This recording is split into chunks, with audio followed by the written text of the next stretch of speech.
जिले में द्वद्धी तहसील क्षेत्र स्थित राम नगीना फार्मेसी कॉलेज में शिक्षक दिवस का हुआ। शिक्षक दिवस के आयोजन पर राम नगीना फार्मेसी गिरा विवादों में। फार्मेसी द्वारा गुरुवार को आयोजित सांस्कृतिक कार्यक्रम में छात्र छात्राओं से कराया गया अश्लील गानों पर जमकर डांस। राम नगीना फार्मेसी का अश्लील गानों की धुन पर छात्र छात्राओं का डांस चल रहा सुर्खियों में। शिक्षक दिवस पर आयोजित कार्यक्रम का अश्लील गानों पर डांस का वीडियो सोशल मीडिया पर तेजी से हो रहा वायरल। सोनभद्र के दुद्धी राम नगीना फार्मेसी का मामला।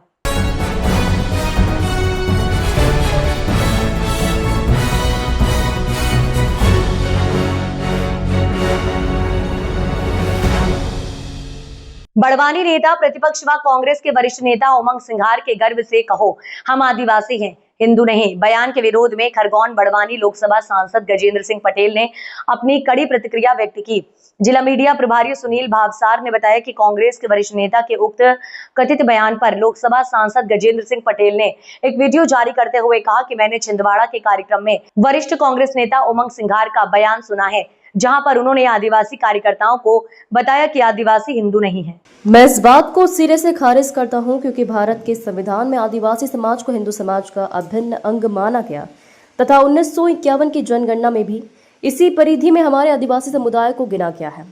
आगे उन्होंने कहा कि हम प्रकृति के पूजक हैं, हम पेड़ों, नदियों, जल, पहाड़ों आदि को पूजते हैं और हम तमाम हिंदू समाज के सभी त्यौहार जिसमें दीपावली, होली, दशहरा, रक्षाबंधन तमाम प्रकार के हिंदू त्यौहार मनाते हैं। हम आदिवासी समाज हिंदू समाज का अभिन्न अंग है तथा कई प्रकार के पाश्चात्य संस्कृति के अनुसार भी इसे उजागर किया गया है। निश्चित तौर पर जिस प्रकार का भ्रम फैलाने का काम उमंग सिंघार व कांग्रेस पार्टी कर रही है, आदिवासी समाज इस बात को अच्छी तरह से जानता है कि हम सभी समाजजन सनातन हिंदू धर्म का अभिन्न अंग है। हम आदिवासी समाज इस देश के मूल निवासी तो है ही, साथ ही हिंदू समाज की जीवन पद्धति का मूल स्वरूप हम में व्याप्त है। आगे उन्होंने कहा कि मैं इस बयान का पुरजोर तरीके से विरोध करता हूं और उमंग सिंघार जिस तरह से आदिवासी समाज को बरगलाने व बहकाने का काम कर रहे हैं। आदिवासी समाज इसको जान चुका है कि कांग्रेस पार्टी वोट बैंक की राजनीति करती है और सनातन हिंदू समाज में फूट डालने का षड्यंत्र रच रही है, जिसका आदिवासी समाज पुरजोर तरीके से जवाब देगा। कल मैंने छिंदवाड़ा के कार्यक्रम में कांग्रेस के वरिष्ठ नेता उमंग सिंघार का बयान सुना है, जहां पर उन्होंने आदिवासी कार्यकर्ताओं को ये बताया कि आदिवासी हिंदू नहीं है। मैं इस बात को नए सिरे से खारिज भी करता हूं, क्योंकि भारत के संविधान में भी आदिवासी समाज को हिंदू समाज का अभिन्न अंग माना गया है। 1951 की जनगणना में भी इसी परिधि में हमारे आदिवासी समुदाय को गिना गया है। हम प्राकृतिक पूजक हैं, हम पेड़ को पूजते हैं, हम नदी को पूजते हैं, हम जल को पूजते हैं, हम पहाड़ों को पूजते हैं और तमाम प्रकार की हम प्राकृतिक पूजक होने के साथ में हम हिंदू समाज के तमाम प्रकार के त्यौहार, जिसमें दिवाली है, होली है, दशहरा है और रक्षाबंधन है, ये तमाम प्रकार के हिंदू धर्म के त्यौहार हम सब लोग मनाते हैं। ये हम सब लोग आदिवासी समाज हिंदू समाज का एक प्रकार से अभिन्न अंग है और कई प्रकार के पाश्चात्य संस्कृति के अनुसार भी इस बात को उजागर किया गया है। और निश्चित तौर पर जिस प्रकार का भ्रम फैलाने का काम उमंग सिंघार कर रहा है, आदिवासी समाज इस बात को अच्छी तरह जानता है कि हम समस्त लोग संत सनातन धर्म के अभिन्न अंग हैं। हिंदू समाज की जीवन पद्धति का मूल स्वरूप हम में व्याप्त है। हम इस देश के भी मूल निवासी हैं। इस देश में रहने वाला हर सिंधु नदी के पार वाला इस हिंदू समाज का अभिन्न अंग है और हम जिस जीवन पद्धति का निर्वहन करते हैं उसमें हमारा आदिवासी समाज भी इस पद्धति का निर्वहन करता है। मैं इसको पूरी जोर तरीके से इसका विरोध करता हूं और उमंग सिंघार जिस प्रकार से आदिवासी समाज को बरगलाने का काम कर रहा है, बहकाने का काम कर रहा है, आदिवासी समाज इसको जान चुका है कि कांग्रेस सिर्फ वोट बैंक की राजनीति करता है और वोट बैंक की राजनीति के कारण ही हमारे आदिवासी समुदाय को बहकाने का काम कर रहा है। निश्चित तौर पर आदिवासी इसका जवाब देगा। हम सब लोग प्रकृति पूजक के साथ में हिंदू समाज के अभिन्न अंग के रूप में काम करते हैं।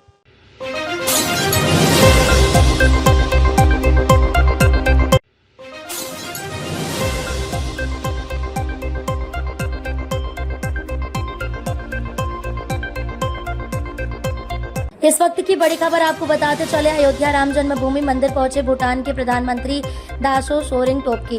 1.5 घंटे रहेंगे राम जन्मभूमि मंदिर। मंदिर निर्माण की बारीकियों से होंगे परिचित। भूटान भारत के पड़ोसी मित्र देश। भूटान पीएम के राम मंदिर दर्शन से अयोध्या के पर्यटन का होगा विकास, अयोध्या से होगा आध्यात्मिक जुड़ाव। किसी देश के ये पहले पीएम जो कर रहे राम जन्मभूमि मंदिर का दर्शन।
खरगोन जिले के बलकवाड़ा थाना के अंतर्गत 11वीं के छात्र 17 वर्षीय सुरेश कौर के जिला अस्पताल ले जाते वक्त मौत हो गई।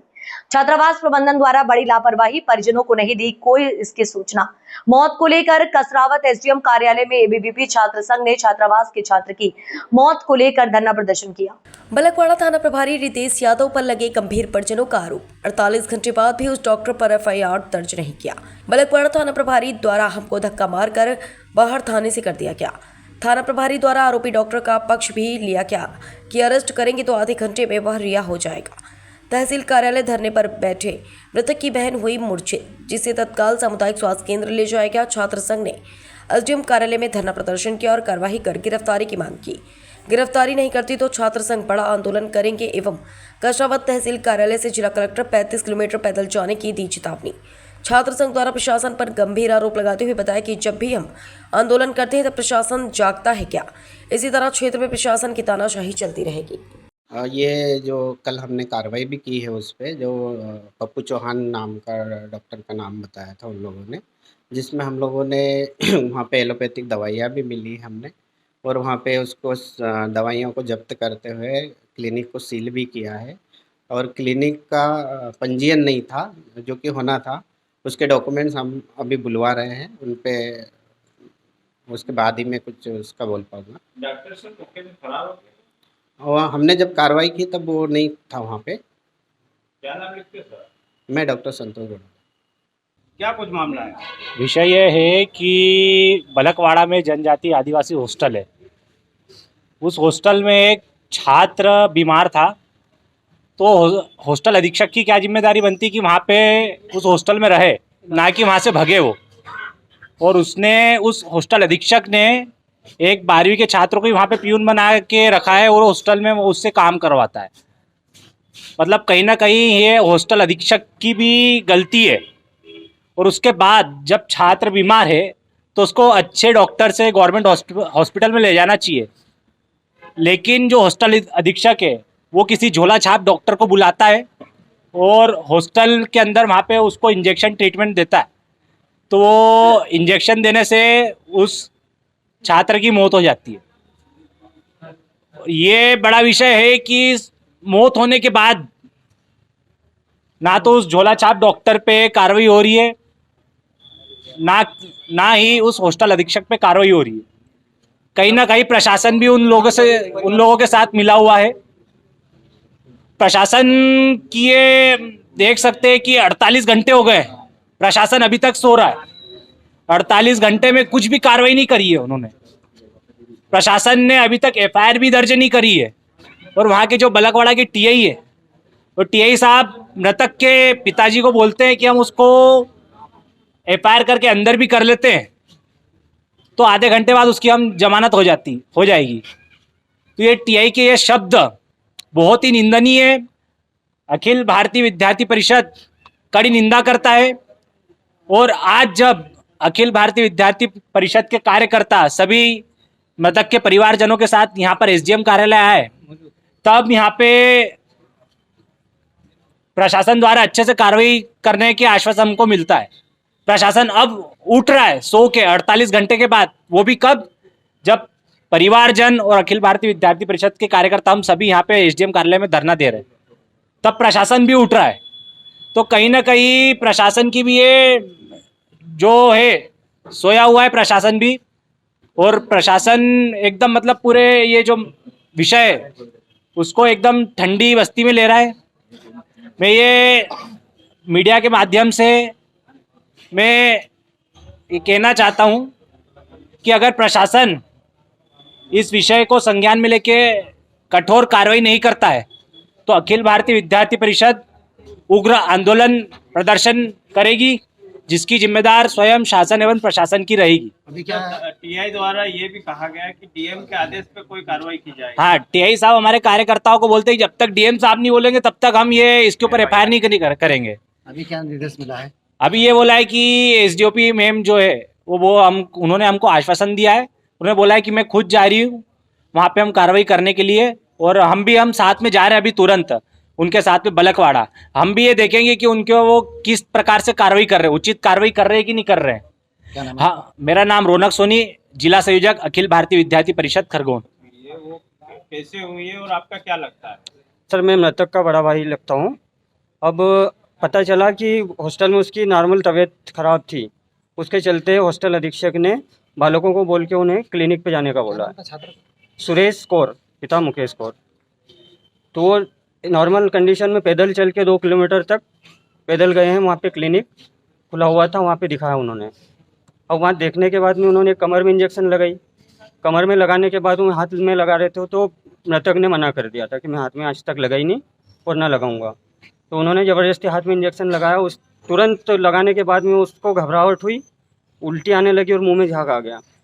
तो उन्होंने ना हॉस्टल अधीक्षक ने घर पे सूचना करी और ना डॉक्टर ने सूचना करी और डायरेक्टर लेके भागे कहाँ खरगोन। अब खरगोन ले जाने के बीच रास्ते में डीजल ख़त्म होने का बहाना देकर किसी थर्ड पार्टी को फ़ोन लगा के गाड़ी लेके बुलाई, उसमें शिफ्ट करके उन्होंने सरकारी हॉस्पिटल में पहुँचा।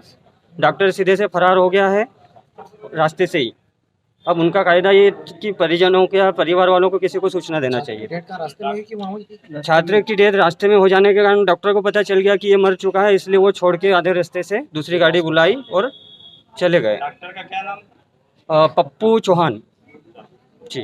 कहाँ पे क्लिनिक है इसका? क्लिनिक बलकवाड़ा में है। आपका नाम क्या है? मेरा नाम साहिब सिंह डावर। क्या लगते हो आप? मैं उनका बड़ा भाई लगता हूँ। वो मेरे मामा जी का लड़के का लड़का था। मैडम, एक छात्र की मौत हुई है, उस पे अभी तक पुलिस द्वारा एफआईआर नहीं की गई, क्या कारण है और क्यों नहीं की जा रही है? हाँ, पुलिस को अभी पीएम रिपोर्ट प्राप्त नहीं हुई है। हम लोग तत्काल पीएम रिपोर्ट और बीएमओ की जो जांच रिपोर्ट है वो प्राप्त करने का इंतज़ार कर रहे हैं। जैसे ही वो रिपोर्ट प्राप्त होगी तो जो भी वैधानिक कार्रवाई होगी वो हमारे द्वारा की जाएगी। टीआई साहब रितेश यादव को के द्वारा इन लोगों को धक्का देकर वहाँ से निकाला गया, क्यों निकाला गया, क्या कारण रहा? इसके संबंध में अभी मुझे छात्रों के द्वारा ज्ञात हुआ है। यदि ऐसी कोई बात है तो हम इस पे भी जो भी एक्शन हमारी तरफ से लिया जा सकता है उसके संबंध में भी तत्कालिक कार्रवाई करेंगे। एफआईआर के लिए जो ये छात्र अभी बैठे हैं, क्या आश्वासन दिया गया और ये यहाँ से खड़े होने का क्या कारण है? इनको हम लोगों ने जो भी हमारी तरफ से जो भी अभी कार्रवाई हुई है उसके संबंध में अवगत कराया गया है और इनको भी बता दिया गया है कि हम लोग भी तत्पर हैं, हम भी तत्कालिक वैधानिक कार्रवाई करने के लिए अग्रसर हैं। अगर सत्यता में ये पाया जाता है रितेश यादव के द्वारा इनको यहाँ थाने से भगाया गया है धक्के मार के, तो ऐसे अधिकारी पे क्या कुछ कार्रवाई की जाए? ये जो है वो जांच का विषय है। इसमें जांच के उपरांत ही कुछ कहा जा सकता है। क्या नाम लिखते हो मैडम? श्वेता शुक्ला, एसडीओपी मंडलेश्वर।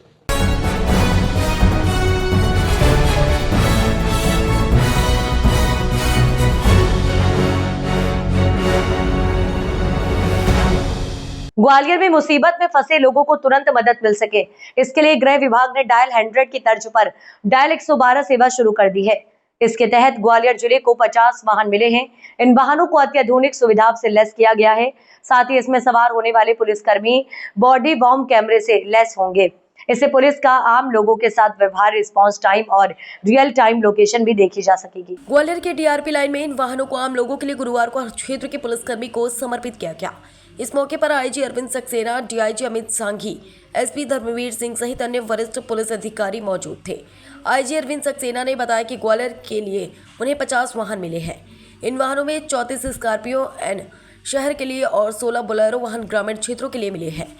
इन्हें आज तैनात किया गया है। इन वाहनों में सुरक्षा किट के अलावा फर्स्ट एड और किसी एक्सीडेंट में वाहन में फंसे लोगों को निकालने के लिए विशेष तरह के उपकरण भी लगाए गए हैं ताकि पीड़ित लोगों को जल्द से जल्द चिकित्सा सुविधा मुहैया हो सके। पुलिस लाइन परिसर से आईजी अरविंद सक्सेना, डीआईजी अमित सांघी और एसएसपी धर्मवीर सिंह यादव ने हरी झंडी दिखाकर रवाना किया। डायल 112 को लेकर ग्वालियर महानिरीक्षक अरविंद सक्सेना ने बताया, पुलिस मुख्यालय द्वारा विशेष रूप से आवंटित किए गए ये वाहन एक साथ 3 महत्वपूर्ण सेवाएं देंगे: पुलिस सहायता, एम्बुलेंस सेवा और अग्निशमन सेवा। इस पहल का उद्देश्य नागरिकों को हर परिस्थिति में त्वरित, सुरक्षित और भरोसेमंद सुविधा उपलब्ध कराना है। इन एफआरवी वाहनों को आधुनिक तकनीकी और उपकरणों से लैस किया गया। वाहनों में लगा जीपीएस सिस्टम और लाइव कैमरा घटनास्थल की रियल टाइम लोकेशन और मॉनिटरिंग करने में सक्षम है। वहीं बॉडी वॉर्न कैमरा पुलिस की कार्रवाई में पारदर्शिता लाएगा और डैश कैमरा घटनास्थल का सटीक रिकॉर्ड रखने में मदद करेगा। साथ ही वाहन में अग्निशमन यंत्र आपातकालीन स्थितियों में लोगों को राहत पहुंचाने का कार्य करेगा। आदित्य सिकरवर। आदित्य, कब से डायल 100 पर पर्सिंग कर रहे हैं? 3 साल से कर रहे हैं। कैसा लगता है? बहुत बढ़िया, अच्छा लगता है। लोगों की मदद होती है? जी बिल्कुल होती है। अच्छा, अब तक 100 डायल नंबर था, 112 हो गया है, 100। जो है तो 112 हो गया है, कितना अंतर आने वाला है, क्या लोगों को परेशानी हो सकती लोगों को फायदा है उससे। पहले 101, 102, 108 लगाना पड़ता था, अब 112 एक ही नंबर से इमरजेंसी सेवा मिलेगी लोगों को। है? अच्छी सराहनीय पहल है। जी बहुत बढ़िया है। अब गाड़ी भी खराब हो गई थी, कंडम हो गई थी पुरानी। पहले गाड़ियाँ पुरानी हो गई थी क्योंकि कोरोना के चलते टेंडर नहीं हो पाया था। 2025 तक टेंडर बढ़ गया था 5 साल के लिए, लेकिन अब जो अपना टेंडर हुआ है 2030 तक के लिए, इसमें नई गाड़ियाँ टाइम से पहुँचेंगे, कस्टमर को फायदा मिलेगा। अच्छा, जी और गाड़ी जो अब आई हैं उनमें काफी बदलाव भी आए हैं, क्या कुछ जी, बदलाव है? कैमरा है, लाइव कैमरा है, आगे है, पीछे है, लाइव कैमरा चलेगा। जो आगे हमारे सिपाही रहेंगे उनके बॉडी पे कैमरा रहेगा। फीचर के साथ, नए फीचर के जी साथ बिल्कुल नए फीचर्स। अच्छी पहल है। जी इवेंट आते ही 10 या 15 मिनट में पहुंच जाएंगे हम। दोबारा कर दिया है जिसकी आज गाड़ियाँ देखिए, जो फर्स्ट रिएक्शन व्हीकल डायल 100 हुआ करता था, वर्तमान में अब इसको डायल 112 का नया स्वरूप दिया गया है। और इसमें पुलिस मुख्यालय द्वारा मध्य प्रदेश के 55 जिलों में इस प्रकार के जो है वाहन प्रोवाइड किए गए हैं। हमारे ग्वालियर जिलों को भी 34 स्कॉर्पियो एन और शेष जो है 16 जो है बुलेरो मॉडल जो है प्रोवाइड किए गए हैं। बेसिकली जो है इन वाहनों का उद्देश्य यही है कि इसमें जो नागरिकों को हम जो आकस्मिकता की स्थिति में जो इवेंट आते हैं उसको तुरंत हमारे अधिकारी कर्मचारी अटेंड करें और त्वरित सहायता तुरंत आकस्मिकता परिस्थितियों में उनको पहुंचाएं। बेसिकली जो अभी मैंने एक गाड़ी का पूरा ऑब्जर्वेशन किया, उसमें मैंने देखा कि सुविधाओं को काफ़ी इसमें बढ़ाया गया है ताकि टेक्निकल रूप से, इसके अलावा जो मेडिकल इसमें इक्विपमेंट के रूप से और अन्य मतलब जो है साधनों के दृष्टिकोण से ये सुसज्जित वाहन पूरी तरीके से बने। इसमें मैं आपको बताना चाहूँगा एमडीटी के अलावा जो इसमें नया ऐप 112 डेस्क भी रखा गया है। और इसके अतिरिक्त इसमें जो इसमें ऑपरेटर्स रहेंगे हमारे, उनको बॉडी बॉर्न कैमरे, इसके अतिरिक्त जो इसमें CUG वाली जो मोबाइल जो वेल इंटीग्रेटेड रहेगी सेंट्रलाइज कंट्रोल रूम से, वो भी दी गई है। इक्विपमेंट में हम लोगों ने अभी आपके सामने इसको दिखाया कि इक्विपमेंट में बेसिकली हमने विभिन्न प्रकार के जो कटर्स हैं, कई बार दुर्घटनाओं में देखते हैं हम कि लोग फंसे रहते हैं तो वाहनों को मतलब काटने की आवश्यकता पड़ती है। तो प्रथम दृष्टया हमारे अधिकारी कर्मचारी उस वाहन में इस प्रकार के उपकरणों से भी सुसज्जित रहेंगे। इसके अतिरिक्त जो है रोप हुआ और उसके अतिरिक्त कई मतलब जो मेडिकल फैसिलिटीज़ हमको प्रथम दृष्टया ऐसे घायल व्यक्ति को प्रोवाइड कराना पड़ती है जिससे उसके जीवन को प्रथम दृष्टया हम सुरक्षित रख सकें, विशेषकर घायल होने के 1 घंटे के अंदर। तो आप देख रहे होंगे कि उसमें फर्स्ट एड सामग्रियां जो हैं वो भी मतलब पूरी उपलब्ध हैं और स्ट्रेचर वगैरह सभी उपलब्ध कराए गए हैं। तो इस प्रकार से ये वाहन मैकेनिकली, टेक्निकली और इलेक्ट्रॉनिकली कुल मिलाकर जो है बहुत सुसज्जित और मॉडर्नाइज्ड है। और मैं समझता हूँ जनता और ये पुलिस के बीच काफ़ी अच्छा सामंजस्य जो है इस फर्स्ट रिएक्शन व्हीकल 112 के माध्यम से स्थापित हो सकेगा, जो कि पुलिस मुख्यालय और हमारे मध्य प्रदेश शासन की मंशा है।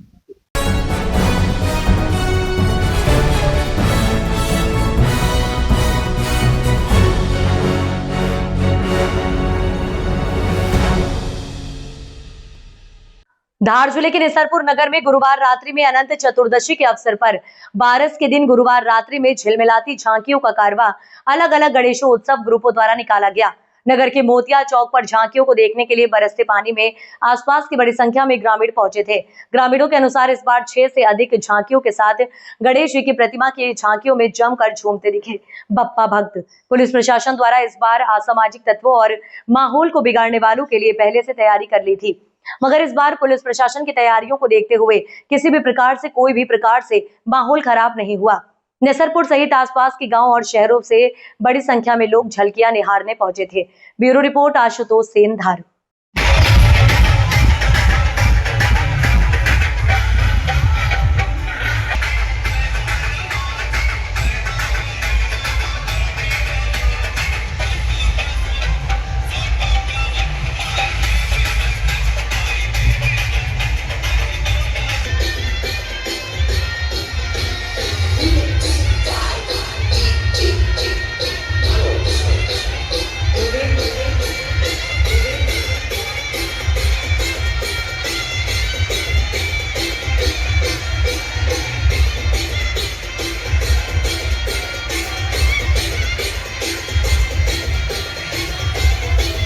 मिट्टी की मैं देश नहीं मिटने दूंगा, मैं देश नहीं मिटने दूंगा, मैं देश नहीं झुकने दूंगा।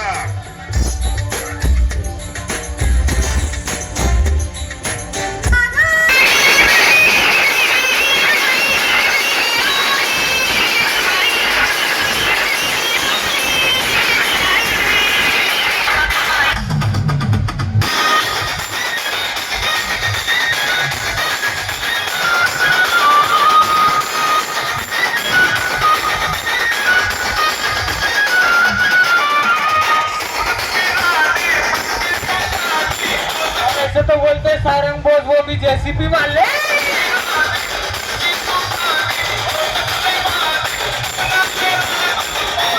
यही तो रावत किंग है, वो भी जेसीबी वाला। चलो हाथ ऊपर।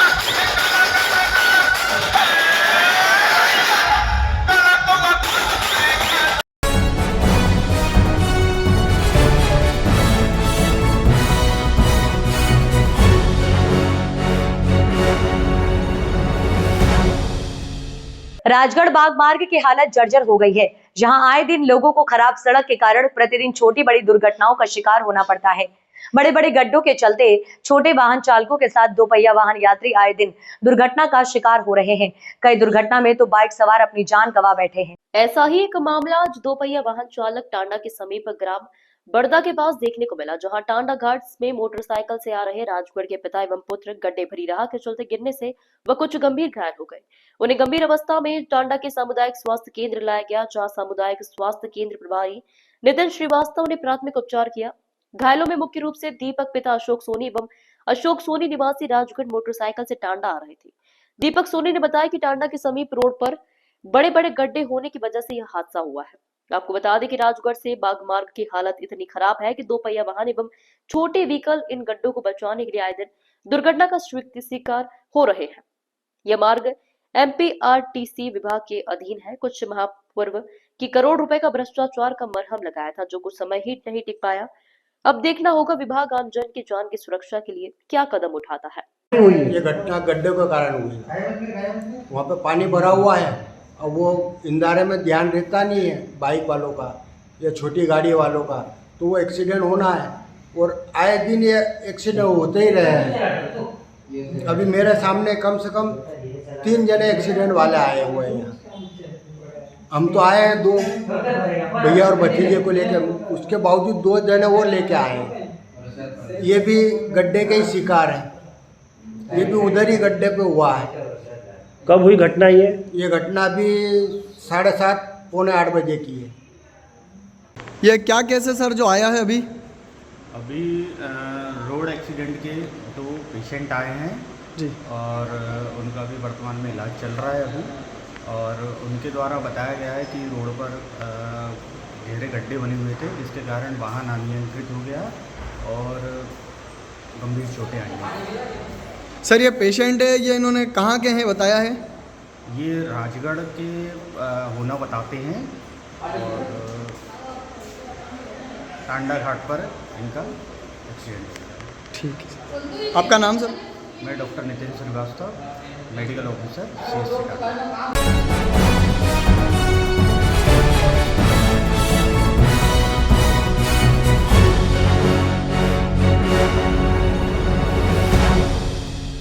बड़ी खबर उत्तर प्रदेश के सोनभद्र के ओबरा से आ रही है। भूत प्रेत के चक्कर में धारदार हथियार से अधेड़ महिला की हत्या। पति की हालत नाजुक। ओबरा थाना क्षेत्र के रेणुका पार परसोई गांव में गुरुवार की रात अचानक एक दर्दनाक घटना। दबंगों द्वारा गांव की एक 52 वर्षीय महिला रजवंती की धारदार हथियार से कर दी हत्या। घटना में मृतका का पति बाबूलाल खरवार 57 वर्षीय गंभीर रूप से घायल हुआ। सूत्रों की माने बाबूलाल अपने परिवार के साथ घर पर था मौजूद। गांव का ही गुलाब अपने गोलबंद साथियों के साथ वहां पहुंचा। भूत प्रेत के शक को लेकर दोनों पक्ष में जमकर कोई कहासुनी इतनी आगे बढ़ गई कि आरोपियों द्वारा धारदार हथियार बोल दिया गया हमला में रजवंती 52 वर्ष की मौके पर हो गई मृत्यु। वहीं बाबूलाल के गले व सिर पर गहरी चोटें। घटना में घायल बाबूलाल को प्राथमिक उपचार के लिए चौपन CHC भिजवाया गया। प्राथमिक उपचार के बाद डॉक्टरों ने हालत नाजुक देखते हुए घायल व्यक्ति को जिला अस्पताल किया रेफर। घटना की जानकारी मिलते ही पुलिस अधीक्षक अशोक कुमार मीणा, ASP और CO पुलिस बल के साथ घटनास्थल पर पहुंचे। घटनास्थल पर फॉरेंसिक टीम भी पहुंचकर साक्ष्य जुटाने में जुटी। पुलिस ने शव को कब्जे में लेकर शव को पोस्टमार्टम हेतु जिला अस्पताल किया रवाना। ओबरा थाना क्षेत्र रेणुका पार रसोई का है मामला। एक घायल व्यक्ति अभी मेरे पास आया था। चौपन थाना क्षेत्र के पुलिस 112 द्वारा मेरे पास लाया गया। ये ओबरा की घटना थी, क्योंकि नाम था बाबूलाल खरवार। इनका सनाप लेट गजेंद्र खरवार नाम था। इनको कोई धारदार हथियार से एक लेडीज की भी डेथ हुई थी, जिसमें भूत प्रेत के मामला कुछ था, जो कि एक महिला की धारदार हथियार से गले में शायद कहीं चोट लगा जिसकी वजह से उसकी मृत्यु हो गई। और एक घायल व्यक्ति मेरे पास आया जिसके फर्स्ट एड के लिए 112 चौपन थाना द्वारा मेरे पास लाया गया और जिसको हमने फर्स्ट एड किया। इनकी इंजुरी हुई है चीक पे, लेफ्ट साइड के चीक पे, लेफ्ट साइड के नेक पे, ईयर के जस्ट नीचे। और हमने इनका फर्स्ट एड प्राथमिक उपचार किया और इनको फर्स्ट एड करके इनको हमने रिफर टू डिस्ट्रिक्ट हॉस्पिटल के लिए शिफ्ट कर दिया। घायल पुरुष के साथ कोई परिजन भी आए थे उसके? उसकी एक साथ में कोई लड़की थी, शायद उसकी बेटी रही होगी, जो कि हमारे 112 के द्वारा पुलिस द्वारा चौपन थाना क्षेत्र की पुलिस द्वारा 112 द्वारा लाया गया मेरे पास। जो महिला की मृत्यु हुई है और जो घायल पुरुष हुआ है, आपस में क्या संबंध है? शायद हस्बैंड वाइफ का मामला है, क्लियर तो नहीं है, सस्पेक्टेड है, बट ये भूत प्रेत के मामले में ये महिला की मृत्यु हुई है। क्या घायल व्यक्ति के साथ पुलिस भी गई है जिला अस्पताल? जिला अस्पताल के लिए हमने रिफर कर दिया है, पुलिस के द्वारा जिला अस्पताल यहाँ से चला गया है। चौपन